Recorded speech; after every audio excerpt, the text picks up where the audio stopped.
Okay, hello everyone. Welcome to the next session of Brno Jack. Today we have Honza Martiška from Red Hat talking about AI and Quarkus.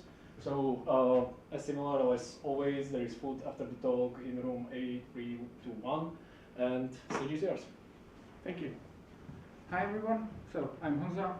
I work at Red Hat, and I'm here to introduce you to how to use LLMs with Java, and specifically together with Quarkus. We will be using the Langchain4j library. That's currently the most popular Java library for talking to LLMs. So, what we will talk about, what is Langchain4j? Why use it together with Quarkus? Because you can also use it standalone. I will show you how to get started quickly with a JBang script, introduce some of the abstractions that it offers. Then I will talk about Retrieval Augmented Generation. If you don't know what that is, that's the technique how you boost an LLM with your own data. If you have some LLM infused, AI infused system in a company, you usually want the large language model to know data about some specific domain or your data from your database or something like that. So that's where you will use RAG, Retrieval Augmented Generation. I will show you two different approaches how to do RAG with Langchain4j. Then I will show you how to boost the LLM with your program logic, not just the information from your database, but also how to allow it to invoke your code. And I will use the Quarkus Dev UI to show you some of its goodies and so on. And we will see how much time we have and so on. So, what is Langchain4j? So, as I already said, it's a library for working with LLMs. It provides some abstractions. I will get into these abstractions in a bit. Of course, it's an open source thing. So here's the link where you can find the source. There's integration, so you can use it together with Spring Boot or with Quarkus, which we'll be doing here, or you can use it standalone, just as it is. It can connect to different kinds of LLM providers. I will show which ones those are. Yeah, but first let's talk about the abstractions that it offers. So there are different abstractions. The most common, most basic abstraction is chat model. That's an interface that allows you to talk to a model that offers text-to-text capabilities like ChatGPT or something like that. So you input text, or in case of multimodal models, you can also input images, for example, and it will produce text or sometimes images as a response, depending on what the exact provider supports. Then we have an abstraction of chat memory. That's an object that encapsulates the memory of a single conversation. It's important because models are stateless, and when you send a request to a model, then the model doesn't by itself remember what you talked about before. So if you have some previous chat that you had in one session together with the model, you have to resend everything again, and that's what the chat memory is for. It encapsulates what you talked about previously. Then we have image models. That's an abstraction for models that generate images from text, like from a textual description. If we have enough time in the end, I will show you. Then we have embedding model and embedding store. These serve specifically for RAG. I will explain that then in more detail when we get to the RAG part. AI services. That's a very important abstraction. An AI service. I'll have an example later. An AI service is a way like an interface with type safe interface to talk to an LLM. It offers prompt templates It allows you to easily use RAG and invoking tools and everything. It's basically the thing that you should generally use instead of using a raw chat model if you want to talk to an LLM. I will, in a bit, I will show what I exactly mean. Then there's a moderation model that serves for detecting inappropriate content. And there's more types of models coming later because obviously everyone knows AI is something that changes every day and develops every day, so new kinds of models are coming almost every day. So, model providers. Langchain4j supports integration with different kinds of remote model providers. The most well-known, obviously, is OpenAI, which is the company behind ChatGPT. But it's not the only one. We also support models served by the Ollama project, which is a project from Meta, from Facebook, that allows you to serve models, different kinds of models. One of them is the Llama family of models, also by Facebook, but also different kinds of models that can be served through Ollama. And the nice thing is that you can run it as a Linux service on your laptop and just serve a language model locally, which has obviously advantages over connecting to some remote services and passing your data to some remote service. We also support Hugging Face, which is something like GitHub for AI developers. People upload their custom models, fine-tuned to general or fine-tuned to some specific use case, and you can download them and run them locally, or you can have them use them as hosted directly from Hugging Face without having to download them and use your own hardware for running it. We integrate Freddy, OpenShift AI, IBM Watson X, Anthropic, Mistral, and Google Gemini. And it's not an exhaustive list. There's more and more are coming very fast, obviously. So now I will explain why you should use Langchain4j together with Quarkus. So the reasons are, obviously, it integrates some stuff like dependency injection.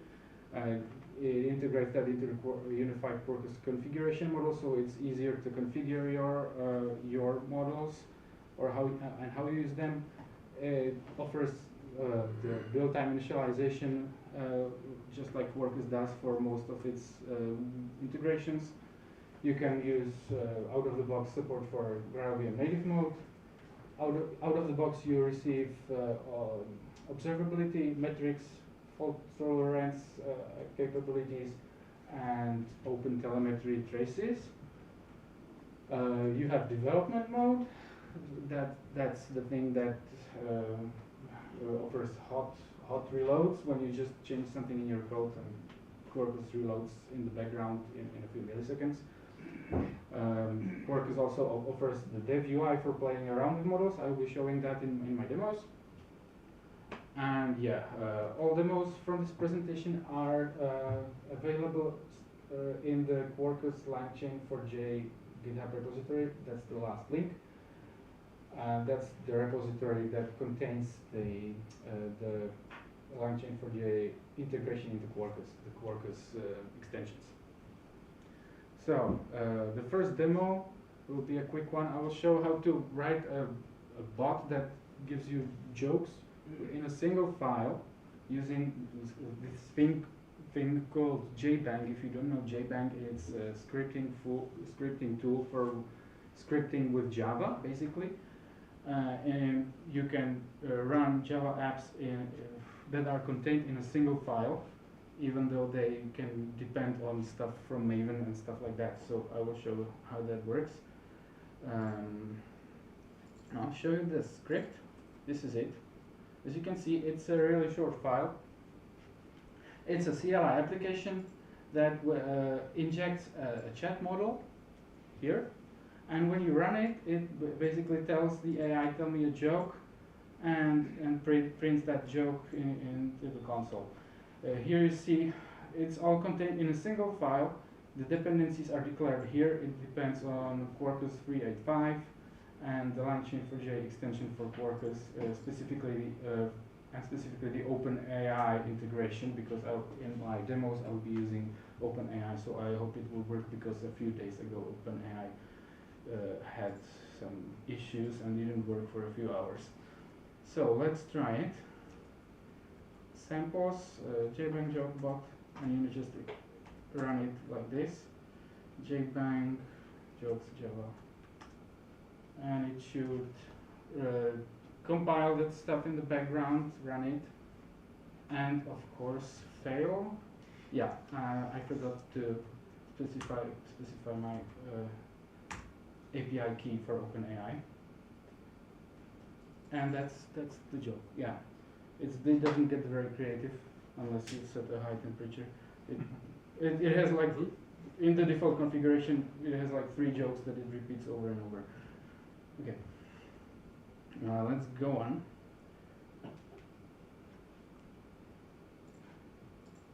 So yeah, now AI services.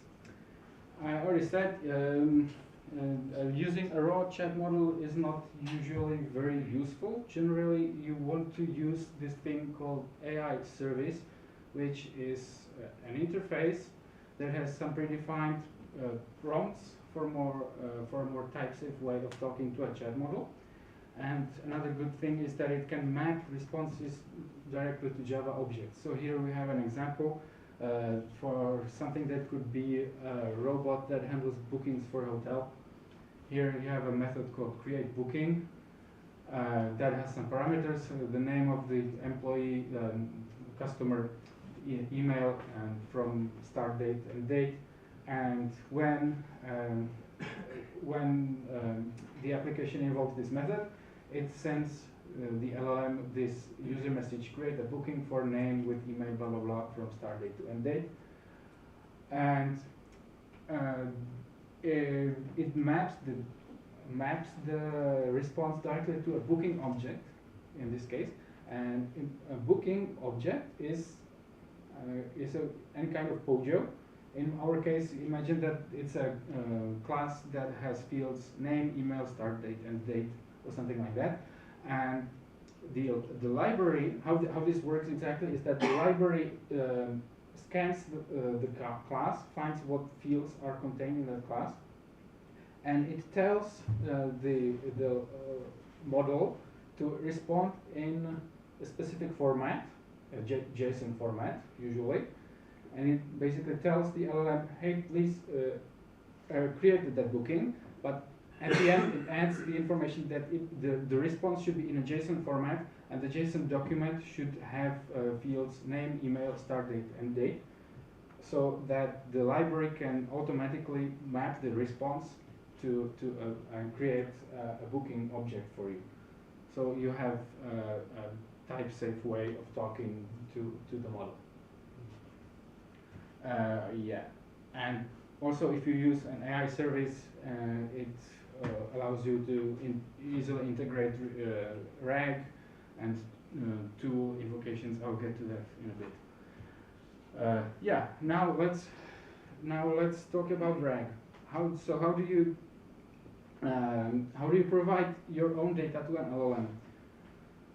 If you have some kind of knowledge base, and a user wants to ask questions that can be answered using information in that knowledge base. If you have a lot of documents, like in this case, in this picture, I have over 5,000 documents. How would you do that? How would you ask the question and add all these documents behind it? Well, that would get too long. The prompt would get extremely long, expensive. Yeah, LLMs usually have a limit, well, always have a limit of how long the prompt can be, how long the context you can send to it. So this wouldn't work. If you have a lot of documents and only some of them are relevant to the question, you need some kind of way to find the relevant documents that are most likely relevant to answering the question. And for that, we will use Retrieval Augmented Generation. How it works, I'll explain just very, to put it simply, you have this thing called embedding model. An embedding model is a model, a specific kind of LLM that maps a text segment, a kind of text, into a vector representation, a long list of numbers, that array of numbers, and that array is usually very long. It's like 1,000 or more than 1,000 floating point numbers, and it maps them in a way that text segments that are semantically similar, have something in common semantically, are mapped to vectors that are very similar. So when you have this large database of knowledge split into thousands of documents, you compute the embedding vector for each of them, store that in some kind of what we call embedding store with these vectors. And when a user asks a question, then you also take the question and compute the embedding of that question. You also compute the vector of that question, and then you use a similarity search, vector similarity search algorithm to find the documents in the embedding store that have the most similar vector. You use some kind of, there are different metrics for usually we use cosine similarity, and you find the documents that have the most similar vector, which means they are most probably the relevant documents that can be used for answering the question. This is there's a whole scientific discipline behind this, so I put it extremely simply, but this is basically how RAG usually works, the classic approach to RAG. So you find a set of documents that are most likely relevant to the question, and to the LLM you send the question, and after the question you add this context, these documents that are most likely relevant for answering. So here's the example. If the user asks what is the rating of Star Wars Episode 4, it adds this kind of red piece of text. Here's some information that might be relevant for answering, and it adds the retrieved stuff from your database or wherever you have your knowledge base. So this is the usual way that RAG works. And these vectors are stored in, as I already said, something called embedding store. We support many kinds of embedding stores. Among the most popular, I would say Redis. We support Postgres with a specific extension for, if you have a specific extension installed there for a vector similarity search. There's more, there's Infinispan, there's Milvus, Pinecone, which is quite popular as well. And more are obviously also coming soon. This is something that is also a very active area where new projects appear very often. So I will now demo how to get started with RAG the easy way. For that, Quarkus offers an extension that's named EasyRag. And how it works: EasyRag, chatbot EasyRag. So how it works: you have some documents, as I said. These documents, in this case, are in a file. The EasyRag extension is useful when you want to easily get started with a pipeline that consumes documents from files. So you have your files that contain your knowledge base. In this example, it's something for a banking robot that has some information about banking products. So here there's one document that says that there's something called retirement money market savings account, and what it offers, what the maintenance fee is, what's the minimum deposit, and so on. And you have your files that contain information like this. Another one is about standard savings account and whatever. And with EasyRag, all you have to do is put all your files in a single directory. In this case, it's here in this catalog directory. The nice thing is that we support different kinds of file formats. So it can be a plain text file, it can be a PDF. You can even put images there if you have the Tesseract library installed in your system. Tesseract is a library for OCR, so it can parse text from your images and put that into the embedding store as well. So yeah, now let's run it. Which one's that? Chatbot is rank. I'll run it in dev mode.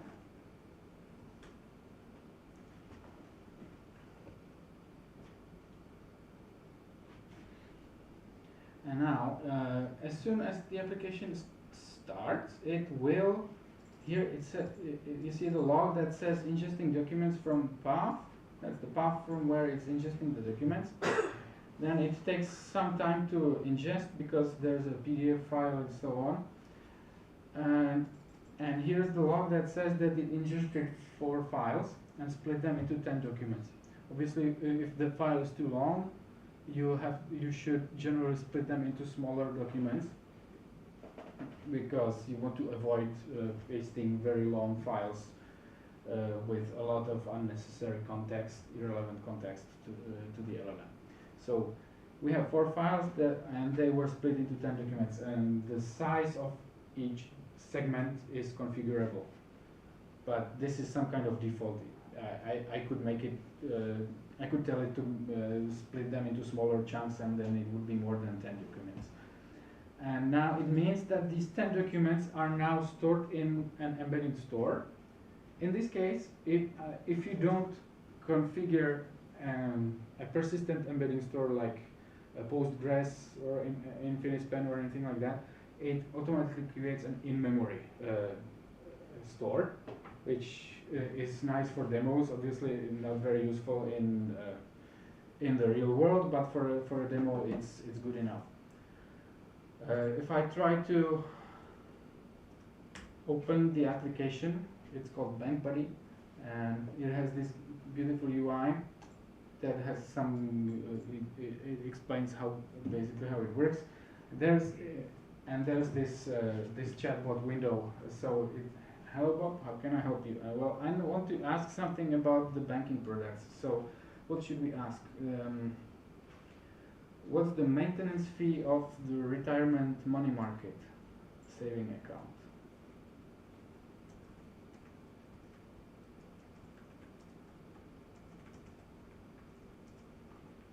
Let's ask this. And the retirement money account saving does not have a maintenance fee. So yeah, somehow the LLM retrieved the information from the store. You see that it works. If you want to see how exactly it went, what exactly it did, you can get more context by trying this in our specific UI that comes bundled with Quarkus, the dev UI. The dev UI has this nice chat page, and if you use that, this Bank-Buddy application that's the UI that's bundled in the application itself. But even if your application doesn't bundle a UI by itself, you can use the dev UI for talking to models that are configured in your application. So I'll use this one to show you what exactly it did. I'll repeat the same question. I'll enable Retrieval Augmented Generation. The system message gets pre-populated automatically because there's just one in the application. And I'll send it. And you see that when I submit my question, the library performs the RAG pipeline. That means that it looks for the embeddings in the database, retrieves the most relevant embeddings, and slaps them up to the question. So here you see that's this answer using the following information, and here's the relevant information that was retrieved from the most relevant of those 10 segments stored in the embedding store. The dev UI also offers a page yeah, and there's the answer is that there's no maintenance fee again. The Dev UI also offers a way to look directly into the embedding store. If you want to just try looking for the most relevant pieces of information to a specific question, I'll paste the same question here, but this time I'm not sending it to I'm not asking the LLM this question. In this case, I'm just asking basically the application, the library, what are the most relevant pieces of information that can be used to answer this question. I limit that to just 2 documents. If I click search, hopefully it will work. Yes, here it is. It found some, it found 2 documents scored with the highest score. Each document is scored with using the vector similarity metric. So it retrieves a text segment that says that the retirement money market saving account offers blah blah blah. There is no monthly maintenance fee. So yes, that's what we expected. The most relevant document was returned first, and it has a very high score of 0.95. So you can query the embedding store directly. There's also at the top of the page you can add new entries into the embedding store. In my case, an in-memory embedding store. So what's next? Okay, now I will get to different. Now I showed you the most basic way how RAG generally works, and that is user asks a question. That question is transformed to a vector representation. Then the embedding store is queried for the most the segments with the most similar vectors, and these segments get slapped into the question. Here's a more advanced use case. This thing that retrieves the data from the database is called a content retriever, but generally the content retriever doesn't always have to work with an embedding store. It can work with anything, and content retriever can be anything. Can use full text search engine. It can ask a different LLM, or it can also ask a relational database, as I will show in a bit. And yeah, this is a more advanced use case where you can also have multiple content retrievers, and to construct the final question, augmented, we call it augmented prompt. You have multiple content retrievers, and then you aggregate the results from each content from the content retrievers using a content aggregator, and which picks further filters through the results retrieved by each content retriever, and then you have a content injector which is the component that adds the result from the aggregation into the question itself. Then we get the thing that we call the augmented user message, and that is called sent to the LLM. This whole thing, all these components, content retrievers, content aggregator, and so on, that's called a retrieval augmenter. So now I will show a slightly different approach to RAG that doesn't use embeddings. Instead, it uses generated SQL queries. I find it personally very interesting and cool. I'll try to explain as fast as I can, or I hope it will be understandable. So in this case, imagine you have your knowledge base that's kind of more structured than just the previous example where we had a set of plain text documents. Here we have something that's more structured, and it's stored in an SQL database. Then you might consider using this approach, where user submits a question, and to be able to answer that question, we first, in the background, we ask the LLM to generate an SQL query that will be useful for answering the question. So basically, hey model, give me the query that when I execute will probably give relevant information for answering this question. And for each question, I can have this query generated. And then the LLM generates the query in the background, returns it to the, and then the library in the background again executes the query, retrieves the data, and the result set of the query will be added to the, will augment the original user question, and hopefully, if it works properly, that data will be just the right data that the model needs to answer the user's question and produce a reasonable response. If it works or not, we will see. So, demo. Yeah, it's all in the samples directory. If you're going to have a look at it by yourselves, this sample is named SQL chatbot. So where do I start? I will start by showing the AI service for generating SQL queries. So we have this special AI service. This is an AI service. Yeah, it's an interface annotated with register AI service. And it has this one method that is used to generate the queries. Method is named create SQL query, and when I execute it, it sends the LLM something like this: create an SQL query to retrieve the data necessary to answer the user's question, and some more information that it should. The relevant table is named movie. I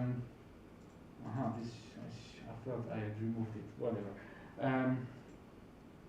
And just some information that the model will need. And here the most important part is the schema of the table. We only have in this case just one table, and the table is named movie. It's because this example is a robot that can answer questions about a movie database. So there's a table named movie. And we will automatically generate a description of that movie table. I can show you when I run it. And the schema of the set of columns of the table will be added to the question, so that the LLM has the necessary information how to be able to construct the query. And yeah, the important part is answer only with the query and nothing else, so we can easily parse the response without having to somehow in a complicated way find out what the query is and what stuff that the LLM added around it. Yeah, I wanted to show the actual data. This is the actual data that is used in this example. It's a movie database. On startup, this CSV file is ingested into an SQL database. So we have this table named movie, and it has basically these columns: index, movie name, year of release, category, runtime, blah blah blah, and it has information about 99 movies, and contains some metadata about them. Yeah, here's the entity. JPA entity for a movie. This JPA entity is used to generate the information about the table, the schema. Yeah, so that means if I have runtime field, it's mapped to a column named runtime, and I also added a comment that the runtime is in minutes. And this is automatically added by Hibernate into the description how the movie table looks. What else should I show? Movie Muse. Yeah, this is the main AI service that the outer one that the user talks to. The system message is the you are Movie Muse, an AI that answers questions about top 100 movies from the database. And when the chat method is invoked, the user's question is injected into this this parameter. Yeah. Oh, let's just run it.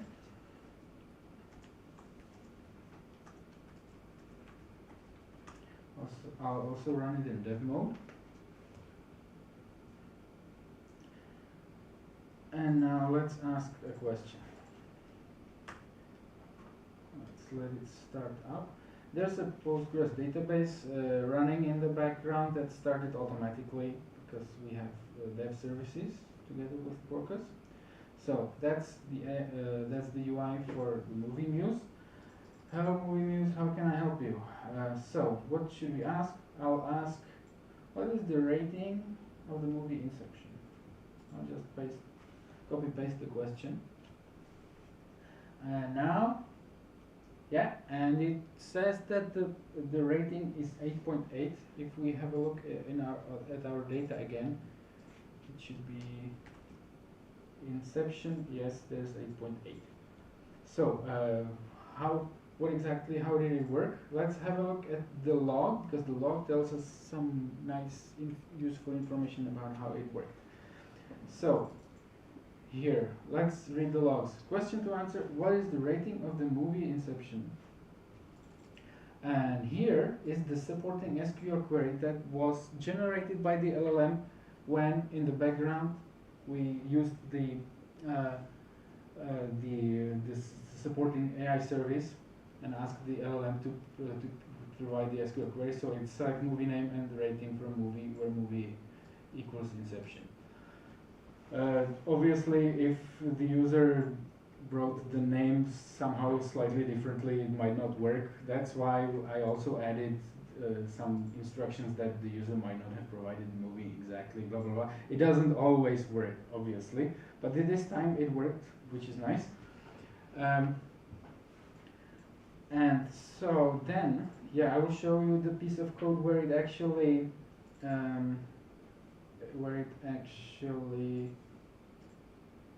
yes, here. And this is the code of the content retriever. The content retriever takes the text, which is the question from the user. It uses the support AI service to tell the LLM to create a query that can serve for answering this question, and it adds this automatically generated string that contains the information about the table, then strips out some formatting, logs that stuff, and gets a connection from the data source, executes the query, and gets the result set from executing the query, and transforms that result set into a set of JSON objects. Each row in the result set is a JSON object.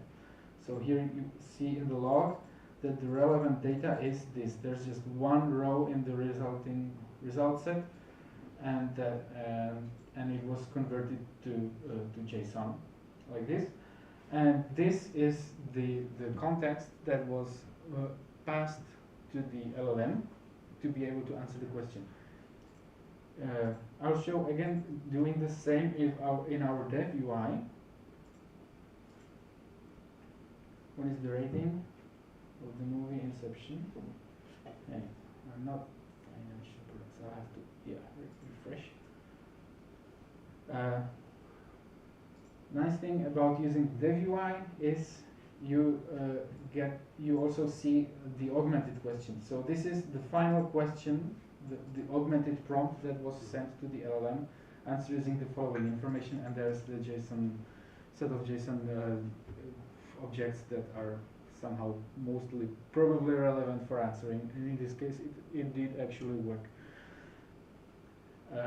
Yeah, this heavily depends on the model that you're using. In this case, the model that we use is GPT 3.5, actually, yeah, 3.5. I tried this with different models, like Llama, but it didn't really work. I also tried Mistral, I couldn't get it to work. This, in my observations, GPT is the best model right now at generating SQL queries. Llama and Mistral generated very obscure queries that didn't really return any useful data for this. Okay. Can I ask you? Sure. Is this considered to be safe? Because I can find a lot of. I would definitely try to poison the model to generate something really nasty. Absolutely a good question. Yeah, obviously, if you ever tried to do something like this in the real world, security would be a very important topic to consider because obviously a user can persuade the LLM to generate malicious queries and stuff like that. So you would probably need some security measures like give the bot only very limited permissions, what it can do with the database, or use maybe a different LLM in the background to verify the queries produced by the first LLM. So those are the two most basic solutions that you would use probably.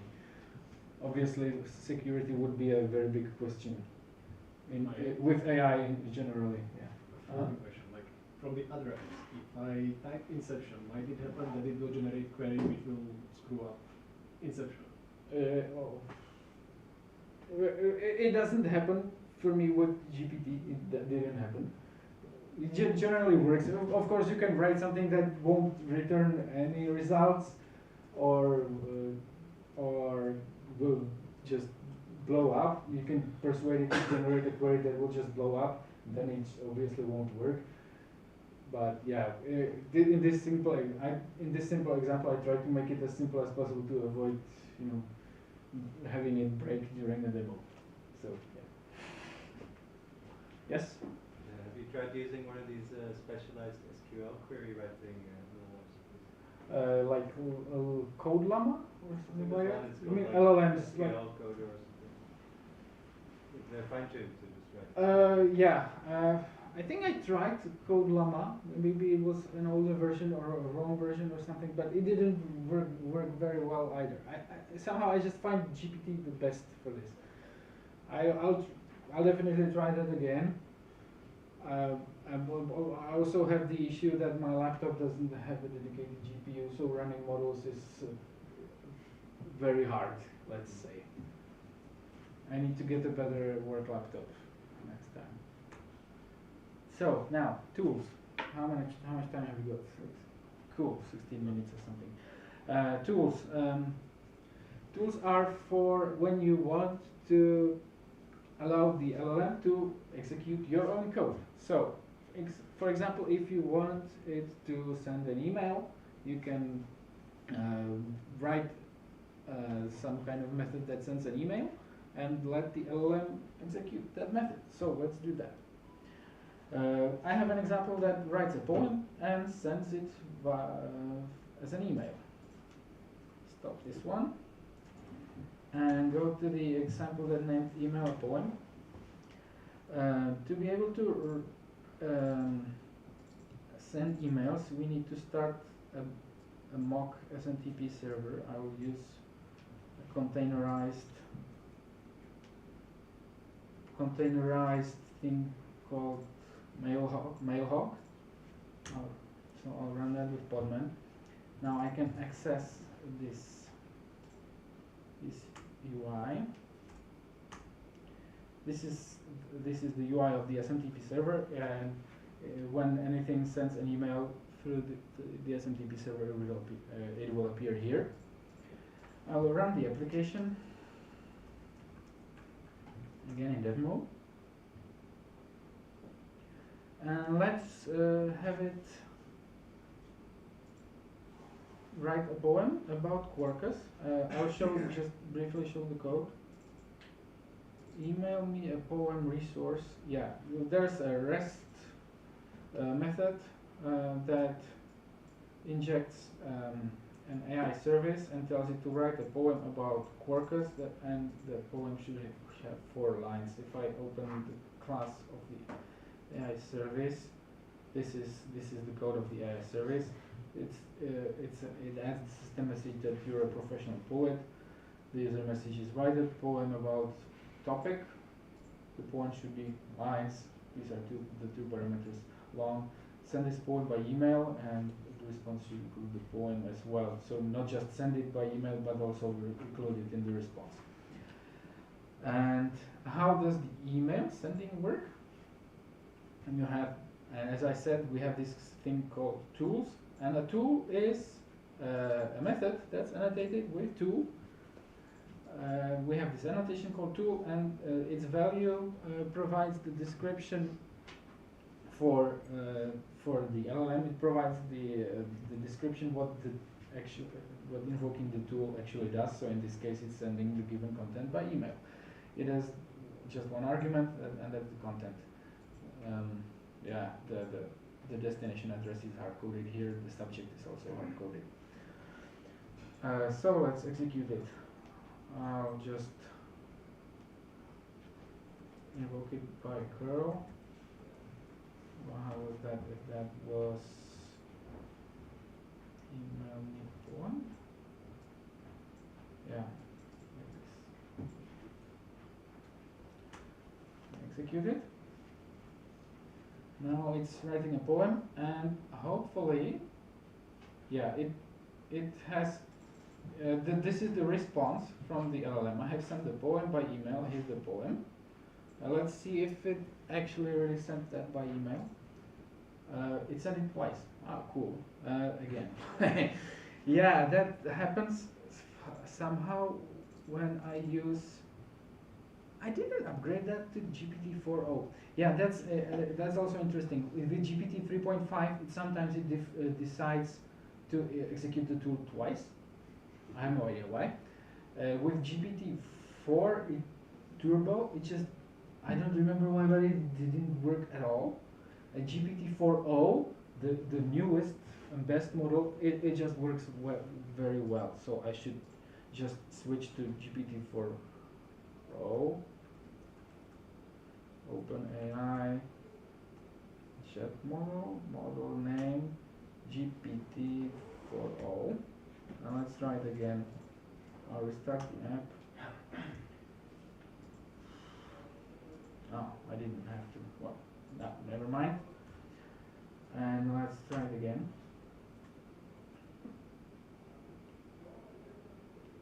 And hopefully yes, the two are from the previous execution, and only one new appeared. So it worked properly this time, and the poem is here. It's a poem of Quarkus. If it's good, you decide for yourselves. If you want to see how it worked, if we can have a look in the logs again.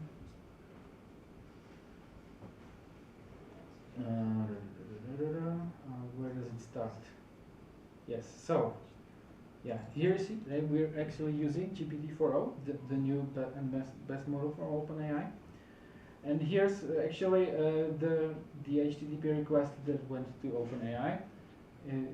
So here's the system message, here's the user message, and some more parameters, and the declarations of the tools that the AI is allowed to use.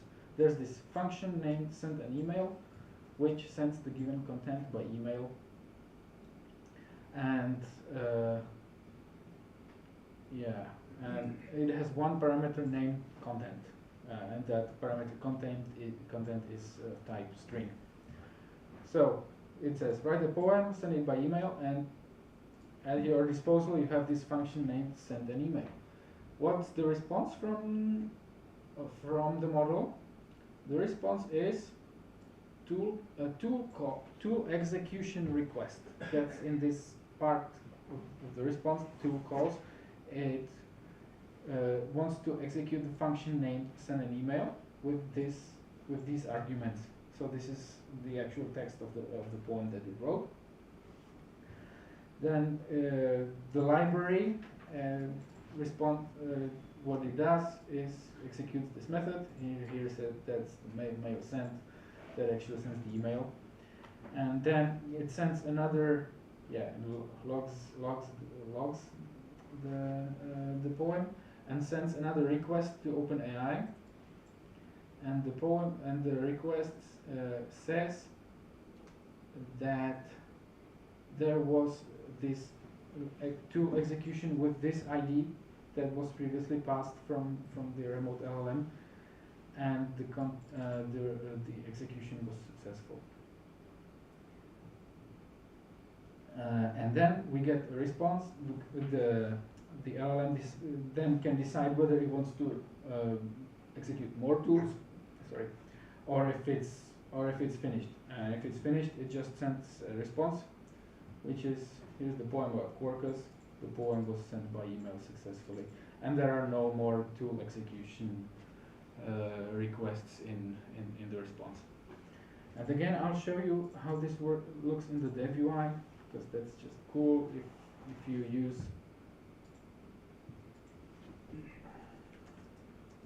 the dev UI, I'll send the question through the dev UI again, and I'll enable show tool related messages.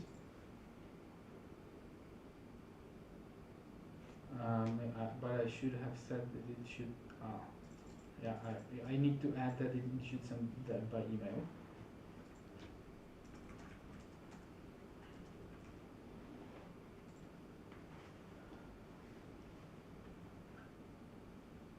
And we'll write a poem, and in the dev UI, if the LLM decides to invoke tools, you will see it here. There's a special message type called tools, and here you see that the LLM requested to execute the following tools with a specific ID. That's what basically the same thing that we saw in the logs. And then it logs also the execution result as another special kind of message. And that's it.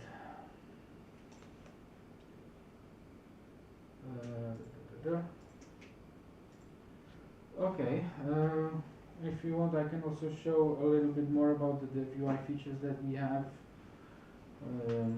What else do we have here? Where's the images? Yeah, I can show you how the moderation model works.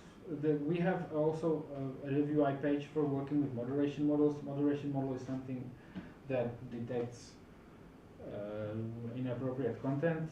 So I don't know if I write in a prompt. If I write a nice prompt like hello and have it moderated, it receives scores in different categories: sex, hate, violence. All the scores are very, very, very low. If I write something like this,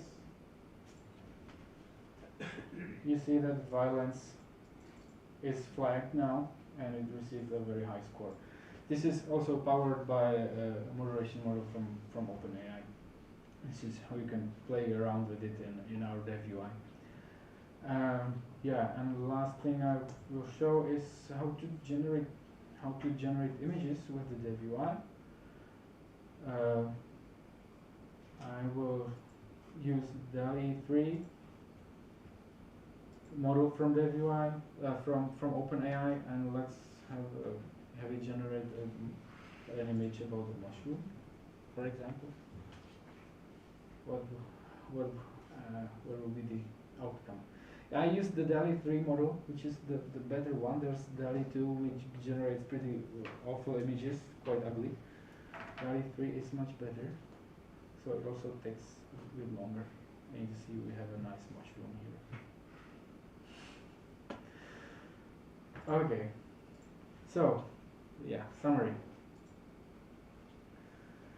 So Quarkus integrates Langchain4j as a first-class citizen. You get CDI integration, dev UI features that I showed you quite extensively, hot reload, simplified configuration, support for native mode, observability out of the box. Very easy way to start with Retrieval Augmented Generation, be it the usual way with embeddings or some more experimental ways such as SQL. And yeah, there's AI services that allow you to talk to a model in a more type-safe way and map the responses to Java objects. And that's it. If you have any questions, I'll take questions. And yeah, a little self-injection advertisement. If you're interested in learning Quarkus, I'm writing a book together with Martin. You can get that book with 45% off if you use this code here. And if you have any questions, I guess we will go to the other room and talk. Probably we can take questions here because there are still people watching online. So. Yeah, so if you have some questions, we can talk now, and then later we will move to the next door and we can continue discussion there. So any questions? So you had one online. What's the content of schema str? I guess that was one of the parameters when you were generating queries. That means to see the contents of with the curly brackets inside the query string. Yeah, okay. I will then run the example again.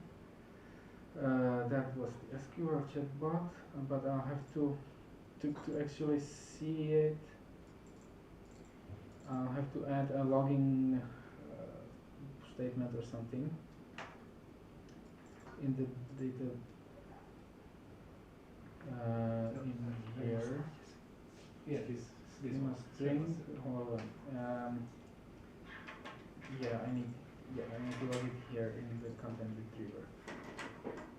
Here that's this movie schema string. So I'll put schema string. I'll put that into a variable and log it.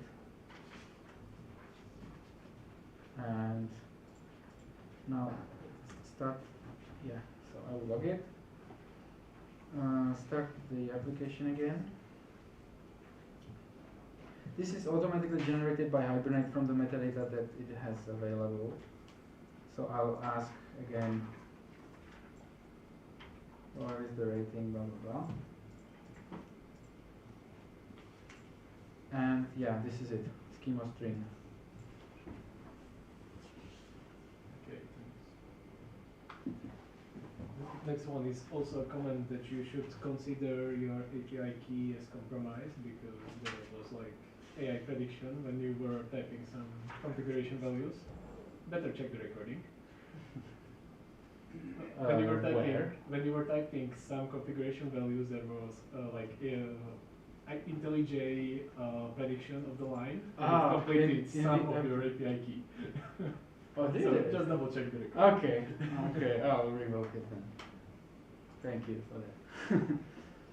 And I also have a question if this works with something like fault tolerance, so you can retry and somehow verify that the content you are returning is basically passing some of your criteria. Well, fault tolerance doesn't serve for verifying the output. For that you would use that. There's a whole discipline for that, scientific discipline against for evaluating if the results given by an LLM are useful or something.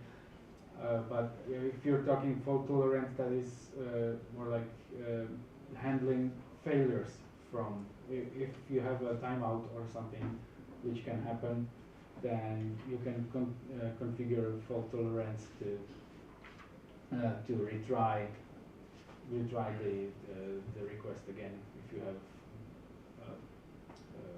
timeout or something again. I mean that even if you specify that it should return JSON, for instance, in some situations it might not. And this is something that I can catch. Yeah, of course. This highly depends on the model. as I said, yeah, I tried with some other models than GPT, and that was exactly the problem that it was kind of hard to persuade them to really output just a JSON document and nothing around it. That was quite tricky with some of the models. But GPT is pretty good in this regard. So is there some way inside like Quarkus integration or in Langchain how to do this like automatically, how to plug some verification and some retries automatically, or do I need to implement it myself? You'll probably have to implement something like this yourself. This is quite hard to do generically, so you'll probably need some custom logic for that. Yes? Yeah, so about the JSON generation, do you have any idea like how much worse it gets as you increase the temperature? Yeah, I wouldn't use a high temperature for this case, definitely. Yeah, that could produce some crappy results. Well, let's see what it does if I don't know, if I chat model temperature 1.8, for example. Restart, and let's see what it will do if I try the same again. I don't think it will work. Oh, it did. Okay. Okay. If I trace it even further, just trying.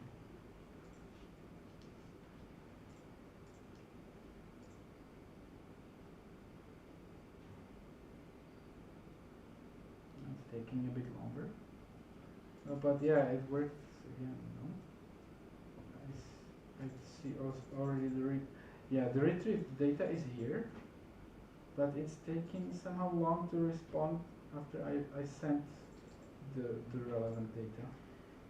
And I have a timeout. Yeah, if you increase the temperature too much, it sometimes just completely fails to produce a valid response. Yeah. Generated invalid Unicode output. So it started generating some trash, and so it failed completely. But yeah, this is an extreme example. It was temperature 1.99. I think the maximum temperature is 2, so this is an extreme example. Can I use the Spring framework for this, or are there any limitations? As far as I know, Spring Boot has integration for it, just like Quarkus does. What's the state of the chunking support? Is there some, can I choose chunking strategy, or is it just basic for chunking? chunking the documents for RAG, you mean? Yes. Yes, there are different chunking strategies depending on what your data looks like. If you have plain text, you usually chunk it by paragraphs or something like that, and the paragraphs can have a maximum size that you can configure. If you have some more structured data in some specific format, you will have some chunking strategies specific to that format. So I can choose that. Okay. Yes. And yes. does it support semantic chunking? Like I'm searching using a sentence, but returning context, for example, for paragraph. You could if you want semantic chunking, you can use an LLM for it, I guess. Or maybe there are some deterministic methods without using LLMs. I guess there could be something like this. Okay. But I'm not completely sure. So Okay. It certainly is possible. I'm not sure if that would be possible without invoking the LLM multiple times. But there are probably some deterministic methods for it too. I'm just not sure how well they are integrated into the project right now. Thanks.